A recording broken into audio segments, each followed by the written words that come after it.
நம்முடைய வீடு வாழ்க்கையுடைய விசாலத்தை குறித்து நீங்கள் நம்ம பார்த்து கொண்டு இருக்கிறோம். அல்லேலூயா. வீட்டு, குடும்பம், வாழ்க்கை இவைகளுடைய விசாலம். அல்லேலூயா. விசாரம் அல்ல, விசாலம். அல்லேலூயா. விசாரமாய் இருக்கிறதை கர்த்தர் விசாலமாய் மாற்றுகிறவர். எத்தனை பேர் ஆமென் சொல்றீங்க? விசாரம் சொன்னால் ஒரு துன்பம், கண்ணீர் மத்தியில் இருக்கிறதான குறுக்கு நெருக்கு, இப்படிப்பட்டதான சூழ்நிலையிலே கர்த்தர் நம்மை என்ன செய்ய சொல்றாருன்னா விசாலமாக்கு. நம்மை பார்த்து தான் என்ன சொல்றாரு? விசாலமாக்கு. அல்லேலூயா. அப்போ நல்லா கவனிங்க. இன்றைக்கு சில காரியங்களை தேவனிடத்தில் கொண்டு போகும் பொழுது எங்கெல்லாம் விசாரம் இருக்கிறதோ அதையெல்லாம் கர்த்தர் விசாலமாய் மாற்றுகிறார். அல்லேலூயா. அல்லேலூயா. விசாரம் என்கிறதான ஒரு தலைப்பை போட்டு என்னவெல்லாம் நமக்கு விசாரத்தை உண்டு பண்ணும், கண்ணீரை கொடுக்கும், துக்கத்தை கொடுக்கும் அப்படின்னு சொன்னா நிறைய காரியங்கள் உண்டு. இன்றைக்கு நாம் அனுபவித்து கொண்டிருக்கிற எல்லா விஷயங்களும் விசாலத்துக்கு நேர் எதிராக இருக்கும் என்று சொன்னால் கர்த்தர் சொல்றாரு, அவைகளெல்லாம் என்னிடத்தில் என்ன பண்ணுங்க, கொண்டு வாருங்கள். அல்லேலூயா.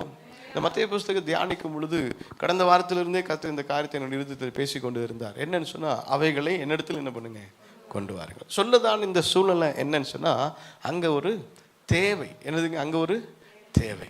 என்ன தேவை? நமக்கெல்லாம் தெரியும். வாசிங்க மத்தேயு 14வது அதிகாரம் 18க்கு மேல உள்ள காரியங்கள். நல்லா கவனிங்க. இயேசு திரளான ஜனங்களை கண்டு அவர்கள் மீது மனதுருகி சுஸ்தமாக்கினார். இப்போ சீசர்கள் வந்து சொல்றாங்க, ஆண்டவரே சாயந்தரம் ஆயிடுச்சு, இன்னும் சாப்பிடாம என்ன பண்றாங்க, ஜனங்கள் அமர்ந்து கொண்டு இருக்கிறாங்க, அவர்கள் ஆகாரம் வாங்குவதற்கு அவங்களை என்ன பண்ணுங்க, ஏன்னா ரொம்ப தூரத்தில் இருக்காங்க, அவங்களுக்கு ஆகாரம் வாங்குவதற்கு அவங்களை என்ன பண்ணுங்க, அனுப்பிவிடுங்க, போஜன பதார்த்தங்களை கொள்ளும்படி அவர்களை அனுப்பிவிடுங்க அப்படின்னு சொல்றாரு. ஆண்டவர் சொல்றாரு, இல்லை என்னை நம்பி வந்துட்டாங்க, நாம தான் அவங்களுக்கு என்ன பண்ண போறோம், சாப்பாடு கொடுக்க போறோம். அல்லேலூயா. லூக்கா புஸ்தகத்தை 9:13 எடுத்து வாசிங்களேன். லூக்கா புஸ்தகம் 9:13 இப்படி ஆகி சொல்லுகிறது. வாசிங்க. லூக்கா 9:13. அவர் அவர்களை நோக்கி, நீங்களே அவர்களுக்கு போஜனம் கொடுங்கள் என்றார். அதற்கு அவர்கள், எங்ககிட்ட பற்றாக்குறை இருக்கு. என்னதுங்க? எங்ககிட்ட என்ன இருக்குது? ஒரு நிறைவு இல்லை. இத்தனை ஜனங்களுக்கு போஷிக்க அளவுக்கு எங்கிட்ட என்ன இல்லை, அப்பங்களும் மீன்களும் இல்லை. இவங்களை கொடுக்கணும்னு சார் நாங்கள் போய் தான் என்ன பண்ணோம், இனிதான் பிரயாசப்படணும், எங்களோட பற்றாக்குறையை மாற்றுவதற்கு இனிதான் நாங்கள் என்ன பண்ணணும், பிரயாசப்படணும் அப்படிங்கிறார். அல்லேலூயா.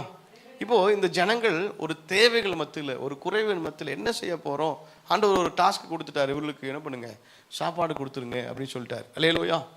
குறைஞ்சபட்சம் நம்ம 5000 கணக்கு எடுத்துக்கிட்டா கூட நிச்சயமா நம்மளால என்ன பண்ண முடியாது, கொடுக்க முடியாது. எதிர்பாராத சூழ்நிலையில் முந்தா நேரத்து நீங்க எல்லாம் பிளான் பண்ணி என்ன பண்ணி வீட்டில இருந்து அன்பின் விருந்து செஞ்சு கொண்டு வந்துட்டீங்க. ரொம்ப சந்தோஷமா இருந்துச்சு. ரொம்ப நாட்களுக்கு பிற்பாடு அது என்னுடைய பிறந்த நாள் மத்தியில் ஒரு அன்பின் விருந்து சாப்பிட்டு தான் எனக்கு ரொம்ப சந்தோஷம். பிள்ளைகளாக நிறைய காரியங்களை பகிர்ந்து கொண்டீங்க. ரொம்ப சமாதானமாக இருந்தது. அல்லேலூயா. பிள்ளைகள் ஒருவேளை உண்மையாக அந்த காரியத்தை பகிர்ந்து கொண்டு இருக்கிறீர்கள் சொன்னால் இருதயத்தில் மிகப்பெரிதான ஒரு மாற்றத்தை ஏற்படுத்தினது. பிள்ளைகள் ஒருவேளை கொஞ்சம் டிஸ்டன்ஸ் ஆகிட்டாங்களோ, என் மேலே கஷ்டப்பாக இருந்து பிள்ளைகள் விலகி போயிட்டாங்களோ அப்படின்லாம் சில நேரங்களில் தோன்றினது உண்டு. அல்லேலூயா. ஆனால் நீங்கள் உண்மையாகவே உணர்ந்து சில வேலைகளிலே நான் பேசினது, கடிந்து கொண்டது, எல்லாவற்றிற்கும் நன்மைக்கு ஏதுவாக எடுத்துக்கொண்டீங்க அப்படின்னு சொல்லி நீங்கள் பேசும்பொழுது எனக்கு நிறைவை கொடுத்தது. அல்லேலூயா. ஆனால் இங்கே எதிர்பார்க்கல, அவங்க என்ன பண்ணல, அவங்க எதிர்பார்க்கலை. இத்தனை பேர்த்துக்கு இவரே என்ன பண்ண சொல்லிட்டாரு, சாப்பாடு கொடுங்க அப்படி சொல்லிட்டாரு. அல்லேலூயா. இப்போ அவங்க சொல்கிறாங்க, அவ்வளோதான் பற்றாக்குறையாக இருக்குது, எத்தனை பேர்த்துக்கு என்ன பண்ண முடியாது, போஷிக்க முடியாது. மார்க் 8வது அதிகாரம் 17லேருந்து 21 வரைக்கும் வாசிங்களேன். மார்க் 8வது அதிகாரம் 17லேருந்து 21 வரைக்கும் வாசிங்களேன். சீக்கிரமாக வாசிங்க. இயேசு அதை அறிந்து அவர்களை நோக்கி, உங்களிடத்தில் அப்பங்கள் இல்லாதபடியால் நீங்கள் யோசனை பண்ணுகிறது என்ன, இன்னும் சிந்தியாமலும் உணராமலும் இருக்கிறீர்களா, இன்னும் உங்கள் இருதயம் கடினமாக இருக்கிறதா? சூழ்நிலைகள் மத்தியில் நாம் என்ன யோசிக்கிறோன்னு சொன்னால், இதை எப்படி சமாளிப்போம், இதற்கு நாம் என்ன செய்வோம், என்னால் முடியாது, இதை நான் எங்கே போய் சொல்லுவேன், யாரிடத்தில் இதை கேட்பேன், எங்கே போய் நிற்கலாம், எதை செய்வோன்னு சொல்ல அங்கலாய்த்து கொண்டு இருக்குமே ஒழிய, ஆண்டவர் என்ன சொல்கிறாருன்னா, வசனம் இன்னொரு முறை வாசிமா. இயேசு எதை அறிந்து, ஒரு பற்றாக்குறையான ஒரு சூழ்நிலை அல்லது ஒரு நிறைவடையாத ஒரு சூழ்நிலை அல்லது ஒரு தேவையின் மத்தியில் ஒரு கண்ணீரின் பாதையில் நீங்கள் நிற்கும் பொழுது ஆண்டவர் சொல்றாரு, உங்களுடைய நினைவுகளை அறிந்து சொல்றாரு, நீங்க என்ன யோசனை பண்ணிட்டு இருக்கிறீங்க, எதுங்க நீங்க என்ன யோசனை பண்ணிட்டு இருக்கிறீங்க? அல்லேலூயா. அல்லேலூயா. உன் கண்ணீர்கள், உன்னுடைய தேவைகள் எனக்கு தெரியாதா? கீழே நீங்கள் வாசிக்கும் பொழுது அடுத்த வசனம் வாசிமா, உங்களுக்கு கண்கள் இருந்தும் காணாது இருக்கிறீர்களா, காதுகள் இருந்தும் கேளாது இருக்கிறீர்களா, நினைவு கூறாமல் இருக்கிறீர்களா. நல்லா கவனிங்க, இந்த இடத்துல என்ன சம்பவம் இருக்குது? 7 அப்பங்களை என்ன பண்றாருங்க, மாற்றுக்கிறதான சூழ்நிலை. நல்லா கவனிங்க. இப்போ இந்த இடத்துல என்ன சொல்றாருன்னா, நான் 5 அப்பங்களை 5000 பேருக்கு கொடுத்ததை மறந்துட்டீங்களா? அல்லேலூயா. அப்படின்னா என்ன அர்த்தம்னு சொன்னா, இது உங்களுடைய பாஸ்ட்ல, கடந்த நாட்களிலே கர்த்தர் வழி நடத்தினதை நீங்க மறந்துட்டீங்களா? அல்லேலூயா. சூழ்நிலைகள் எப்படி எப்படியோ இருந்தது, என்னென்னவோ மாறிச்சு, எதோ நடந்தது, நீங்களும் எப்படியோ இருந்தீங்க. அத்தனை சூழ்நிலைகளும் நான் உன்னை நடத்தி வரலையா? மறந்துட்டீங்களா? இன்றைக்கு இந்த சூழ்நிலைக்கு பயப்பட்டு இருக்கீங்களா? பழச நினைவு கூறுங்க. அல்லேலூயா. நான் மாறாத தேவனா இருக்கிறேன் ஆண்டவர் சொல்றார். அல்லேலூயா. உன்னுடைய வீட்டில் ஒரு விசாலம் உண்டாகாதபடிக்கு ஒரு விசாரத்தை, ஒரு துக்கத்தை, அல்லது ஒரு தேவைகளை, ஒரு அதிருப்தியை இன்றைக்கு நீ சந்தித்து கொண்டிருப்பாய் என்று சொன்னால், விசாலம் உண்டாகும்படியாய் கர்த்தர் சொல்றாரு, கடந்த நாட்களை நினைவுபடுத்திப்பார். அல்லேலூயா. அன்றைக்கு நான் உனக்கு செய்த அதே அற்புதங்கள் இன்றைக்கு நான் என்ன பண்ணுவேன், செய்வேன். மறந்துட்டியா? கண் இருந்தும் பார்க்காம இருக்க, காது இருந்தும் கேட்காம இருக்கிறியா, சிந்தனைகள் இருந்தும் நினைவு கூறாமல் இருக்கிறாயா? ஐயா சொன்னது பிரகாரம் அன்றைக்கு நடத்தின அதே கரம், உங்களை எப்படி ஆலயத்துக்குள்ள அழைத்து வந்ததோ அதே கரம் இன்றைக்கும் நடத்த வல்லமை உள்ளதாக இருக்கிறது. அல்லேலூயா. உங்கள் பிள்ளைகளை குறித்து ஒரு சில பிள்ளைகள் இன்றைக்கு கண்ணீரோடு கூட அமர்ந்து இருக்கிறீங்க. உங்களை நடத்தினவர் உங்கள் பிள்ளைகளை நடத்துவார். அல்லேலூயா. விசுவாசத்தில் உறுதியாக என்ன பண்ணுங்க, தரித்திருங்க. இந்த குறைவுகளை நீங்கள் யார்கிட்ட கொண்டு வாங்க, அவரிடத்துல கொண்டு வாங்க ஆண்டவர் சொல்றார். அல்லேலூயா. சில இடங்களிலே நம்முடைய சுயத்தை நம்பி, நம்முடைய பலத்தை நம்பி, நம்முடைய பணத்தை நம்பி, நம்மகிட்ட இருக்கிறதான சில திறமைகளை நம்பி நாம் இருக்கிறபடினால தான் கைவிடப்பட்டு போகிறதுனா ஒரு சூழ்நிலைக்குள்ள நம்ம வருகிறோம். எல்லாத்தையும் ஒரு ஓரமாக வச்சுட்டு தேவனிடத்துல கொண்டு போயிருங்க எல்லாவற்றையும். அல்லேலூயா. பாருங்க, இந்த இடத்துல அவர் சொல்றார், மத்தேயு புஸ்தகத்தில் சொல்றார், அவைகளை என்ன இடத்துல என்ன பண்ணுங்க, கொண்டு வாங்க. எவைகளை என்ன இடத்துல கொண்டு வாங்க? இருக்கிறது 5 2 தான். ஆனால் உட்கார்ந்து இருக்கிறவங்க எத்தனை பேர்? புருஷர்கள் மாத்திரம் 5000 பேர். அல்லேலூயா. நல்லா கவனிங்க. புருஷர்கள் மாத்திரம் நம்ம எடுத்துக்கொண்டா கூட சாதாரணமாக ஒரு ஒரு ஒரு ஆண் ஒரே ஒரு அப்பமும் ஒரே ஒரு மீனுமா சாப்பிடுவாங்க. பெண்களை காட்டில் ஆண்கள் கொஞ்சம் அதிகமாக, அதுவும் அன்றைக்கெல்லாம் பார்த்தீங்கன்னா இன்னும் அதிகமாக புசிக்கிறவர்கள். யோசனை பண்ணி பாருங்க, அந்த 5 அப்பங்களையும் 2 மீன்களை வைத்து 5000 பேர் அளவுக்கு போஷிக்கிறவராக இருப்பார் என்று சொன்னால், இதெல்லாம் சாத்தியமே இல்லை. 5 அப்பமும் 2 மீன் 5000 பேர் எப்படி சாப்பிடுவாங்க?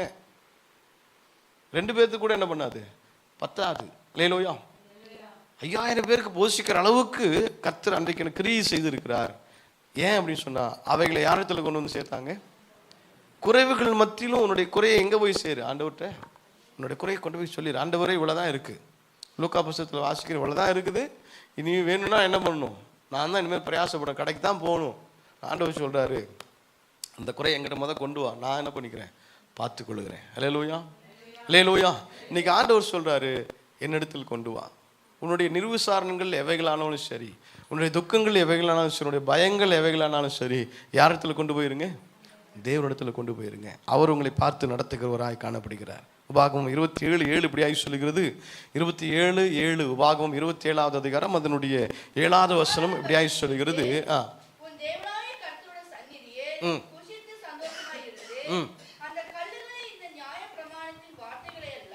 உபாகமம் புஸ்தகம் 2:7 மன்னிக்கணும்.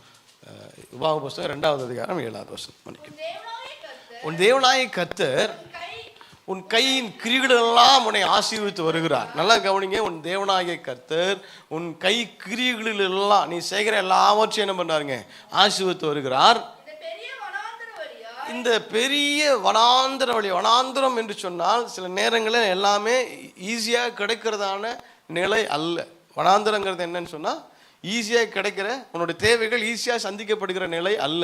வனாந்தரம்னாலே என்ன பண்ணும், அங்கலாய்க்கணும். ஐயோ எப்போ கொஞ்சம் தண்ணி கிடைக்கும், ஐயோ எப்போ கொஞ்சம் நிழல் உண்டாகும், எப்போ எனக்கு கொஞ்சம் நான் ரெஸ்ட் எடுப்பேன். சொல்லுது புரியும். அன்றைக்கி அவங்க நடந்து வந்த சூழ்நிலை என்ன, வனாந்தர வழியாக நடந்து வந்திருக்கிறாங்க. வனாந்தரம் என்பது ஒன்றுமில்லாத ஒரு சூழ்நிலை. எப்போ சூழ்நிலைகள் நடந்து வரும்போதுனா, எப்படா சாப்பாட்டுக்கு உட்காருவோம், எப்படா சாப்பாடு கிடைக்கும், இல்லைன்னா எப்படா கொஞ்சம் தண்ணி கிடைக்கும், எப்படா ஒரு மர நிழல் கிடைக்கும், கை காலெல்லாம் வலிக்குது, நான் எப்போ கொஞ்சம் நேரம் உட்காருவேன். சொல்லுது புரியுங்களா? நம்முடைய எதிர்பார்ப்புகள் நம்முடைய வாழ்க்கையில் சில வேளைகளில் வனாந்தர வழிகளை போல இருக்கும் என்று சொன்னால், கர்த்தர் சொல்றாரு, உன் தேவனாகிய கர்த்தராகிய நான் உன் கையின் கிரியைகளெல்லாம் என்ன பண்ணியிருக்கேன், ஆசீர்வதி. எத்தனை பேர் ஆமேன்னு சொல்ல முடியும்? கர்த்தர் என்னை ஆசீர்வதித்து என் கையின் கிரிகளை நான் உழைத்து சம்பாதிப்பதற்கு என் பலனை தந்திருக்கிறார். யார்கிட்டலும் போய் நான் கையேந்தலை. ஒரு வேளை சாப்பாடு கொடுங்க, என்னோட தேவைகளை சந்திங்கன்னு சொல்லி யார்கிட்டையும் நான் என்ன பண்ணல. நம்ம கையிட்டு செய்கிற எல்லாவற்றையும் என்ன பண்ணியிருக்காருங்க, ஆசீர்வதித்து வருகிறார். அப்படின்னா என்னதுங்க? Present continue tense. படித்தவங்களுக்கு தெரியும் ப்ரெசன்ட் கண்டினியூ டென்ஸ்னா என்னம்மா திவ்யாக்கா? ப்ரெசன்ட் கண்டினியூ டென்ஸ்னா இன்னும் தொடர்ந்து நடந்துக்கிட்டே இருக்கு, அதுக்கு முடிவு இல்லை.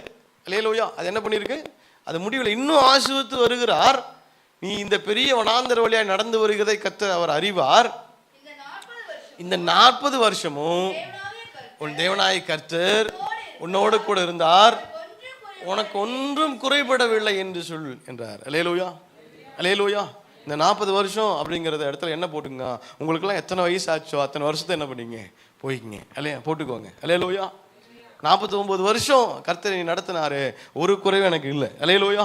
39 வருஷம், 30 வருஷம், 18 வருஷம், 17 வருஷம், 20 வருஷம் உங்களை நடத்தினார் அல்லவா? இந்த நடத்தின வழிகளில் ஏதாவது குறை வைத்திருந்தாரா?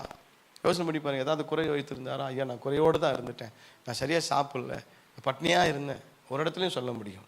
சொல்ல முடியாது. அல்லேலூயா. அந்த தேவன் தான் சொல்கிறாரு, அவைகளை என்னிடத்தில் என்ன பண்ணுங்க, கொண்டு வாருங்க. எவைகளை? இன்றைக்கு உன்னோட வாழ்க்கையில் உன்னை துக்கப்படுத்துகிறதான அந்த காரியங்கள், உன்னை எதிர்பார்க்க வைத்திருக்கிறதான அந்த காரியங்கள், அங்கலாய்க்க வைத்திருக்கிறதான காரியங்கள், உன்னை பயப்படுத்துகிறதான காரியங்களை நீ எங்கே கொண்டு போய் சேர்க்கணும்? தேவனிடத்தில் கொண்டு போங்க. அல்லேலூயா. நீ தேவனிடத்தில் கொண்டு போயிட்டேன்னு சொன்னால் அவைகளை கர்த்தர் நிறைவாய் மாற்றுகிறவராய் காணப்படுகிறார். அல்லேலூயா, அல்லேலூயா. வாசிங்க. உங்களுக்கு எது கடினமாக இருக்குதோ, உங்கள் வாழ்க்கையில் எதை செய்ய முடியலையோ, எதை விட முடியலையோ, எதை பின்பற்றுவதற்கு கடினமாக இருக்கோ, அல்லது வாழ்வதற்கு மிக கடினமாக இருக்கா, அதை முதல்ல எங்கே கொண்டு போய் சேருங்க? தேவனிடத்தில் கொண்டு வைங்க. அல்லேலூயா. உபாகமம் 1ஆம் அதிகாரம் 17ஆவது வசனம் இப்படியா சொல்லுகிறது. வாசிங்க. உபாகமம், நியாயத்திலே முகதாட்சியம் பாராமல், கீழே வாசிமா, உங்களுக்கு கடினமா இருக்கும் காரியத்தை என்னிடத்தில் கொண்டு வாருங்கள், நான் அதை கேட்பேன் என்று சொல்லுகிறார். அல்லேலூயா. என்ன சொல்லுதுங்க இந்த வசனம்? உங்களுக்கு சில பாதைகளை நம்ம நடப்பது மிக கடினமா இருக்கும். அல்லேலூயா. சில நேரங்களில் பார்த்தீங்கன்னு சொன்னால், கணவனார் நிமித்தம் ஒரு கடினமான ஒரு பாதை, மனைவி நிமித்தம் ஒரு கடினமான பாதை, அல்லது பிள்ளைகள் நிமித்தம் ஒரு கடினமான பாதை, ஒரு கடன் பிரச்சனை நிமித்தம் ஒரு கடினமான பாதை, வியாதி நிமித்தம் ஒரு கடினமான பாதை, எதிர்பார்க்கிறது தேவைகள் சந்திக்கப்படாமல் நீண்ட நாட்களாக காத்திருக்கிறபடினாலே ஒரு கடினமான பாதையை நம்ம அறிந்திருப்போம். அல்லேலூயா. நடந்து கொண்டு ஆண்டவர் சொல்றாரு, உங்களுக்கு கடினமாக இருக்கும் காரியத்தை என்ன சொல்றாருங்க? உங்களுக்கு கடினமாக இருக்கும் காரியத்தை எங்க பண்ணுங்க? என்னிடத்துல கொண்டு வாருங்க. அல்லேலூயா. அங்கே சொன்னார், மத்தேயு புத்தகத்தில் சொன்னார், உங்களுக்கு பற்றாக்குறையா இருக்கிறதான ஒரு காரியத்தை யார்கிட்ட கொண்டு வந்துருங்க? என்னிடத்துல கொண்டு வாங்க, அதை நான் என்ன பண்ணிடுறேன்?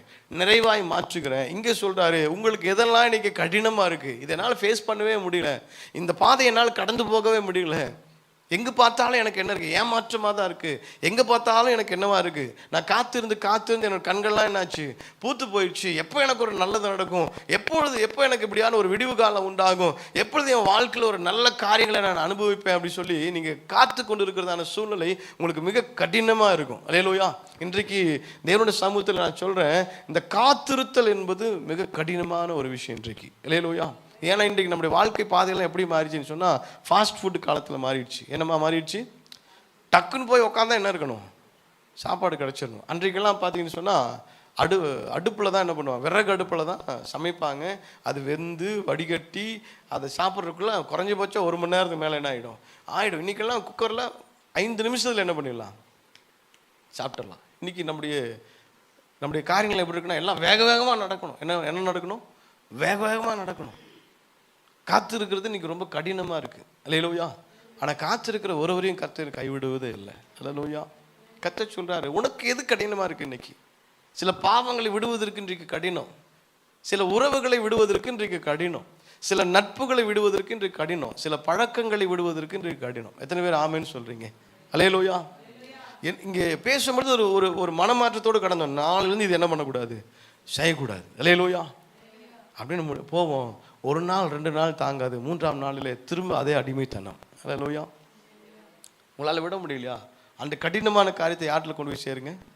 ஆண்டவரத்தில் போய் சேருங்க. அப்போ ஒரு காரியத்தை சொல்லி எனக்கு நினைவுக்கு வருது. அவருக்கு சிகரெட் பிடிக்கிற பழக்கம் இருந்துச்சு, எனக்கும் தெரியும். அதை அவரால் என்ன பண்ண முடியல, விடவே முடியல. அவர் ஒருமுறை சாட்சியாக சொன்னார், மலையில் போய் உட்காந்து அந்த கை விரல்களை என்ன பண்ணுவாரா, பாறையில் குத்து வரான். இந்த கை தானே என்ன பண்ணுது, அதை குடிப்பது உதவி செய்யுதுன்னு சொல்லிட்டு அந்த கையில் என்ன பண்ணுவாராம், குத்தி ரத்த வழிய அந்த காரியத்தை தேவனிடத்தில் கொண்டு போய் சேர்க்கும் பொழுது அந்த பழக்கத்தை முற்றிலுமே ஆண்டவர் மாற்றினார். அல்லேலூயா, அல்லேலூயா, அல்லேலூயா.